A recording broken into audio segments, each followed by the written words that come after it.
Vote গ্রহণে ধীর গতি, ভোটার হয়রানির অভিযোগ লাভলি মৈত্রের।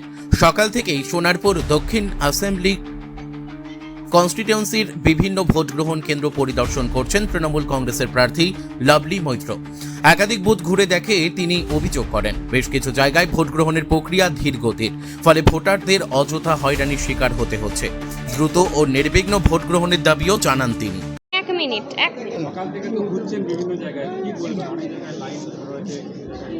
হ্যাঁ, কথা হচ্ছে, আমরা আরোর সঙ্গেও কথা বলেছি, একটু স্লো হয়ে গেছিলো কিছু কিছু জায়গায়, তো যাতে সেটা তাড়াতাড়ি হয় এবং মানুষকে বেশিক্ষণ দাঁড়াতে না হয় গরমে, সেটা আমরা কথা বলেছি, ওনারাও দেখছেন, চেষ্টা করছেন। এখনো পর্যন্ত দক্ষিণবঙ্গে যতগুলো বুথ আছে কি অবস্থা, কিরকম চলছে? শান্তিপূর্ণভাবে ভোট হচ্ছে। অনেককে দাঁড়াতে হবে। হ্যাঁ, দাঁড়াতে হচ্ছে, সেই জায়গাগুলো আমরা দেখছি। সব প্রশাসনিক স্তরে যারা আছে তাদেরকে রিকোয়েস্টও করছি যতটা তাড়াতাড়ি সম্ভব করা যায়, এবং যারা সিনিয়র সিটিজেন আছে বা অসুস্থ আছে তাদেরকে যাতে আগে তাদের ভোটটা করিয়ে নেওয়া যায়, সেগুলো আমরা বলেছি, দেখছেন ওনারা।